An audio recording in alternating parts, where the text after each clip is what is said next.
ஒரு வேட்டை நாய் பாம்பை விரட்டி கொண்டு வருகிறது. பாம்பு பயந்து விட்டது.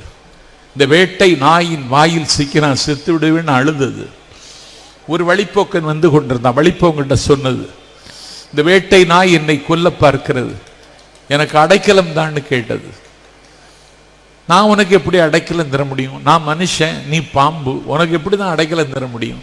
ஒன்றும் இல்லை, குந்தி உட்கார்ந்துக்கோ, உன் ஆசன வாசலின் வழியாக ஏறி நான் உன் வயிற்றுல உட்கார்ந்துக்கிறேன்னு சொல்லிச்சு. அவன் குந்தி உட்கார்ந்தான். அவன் ஆசன வாயின் வழியாக ஏறி வயரில் போய் உட்கார்ந்துக்கிட்டது பாம்பு. வயிற்றுல செட்டில் ஆயிடுச்சு. வேட்டை நாய் போயிடுச்சு.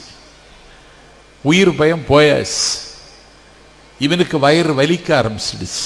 இவன் பாம்புகிட்ட சொன்னான், கொஞ்சம் வெளியில் வந்துரு, எனக்கு வயிறு ரொம்ப வலிக்குது, கொஞ்சம் வெளியில் வந்துரு அப்படின்னு நம்ம பாம்புகிட்ட சொல்லி பார்த்தான். பாம்பு சொல்லிச்சு, வெளியில் வரமாட்டேன். ஏன்? இல்லை, இந்த வயிறு எனக்கு ரொம்ப கம்ஃபர்டபுளாக இருக்கு, நான் இங்கே இருந்துக்கிறேன் என்று சொன்ன பாம்புக்கும் சசிகலா தயவால முதலமைச்சர் பதவியை பெற்று அவருக்கு துரோகம் செய்த உனக்கு ஏதாவது வித்தியாசம் இருக்கா? நீ எப்படி ஜெயிப்ப? நீ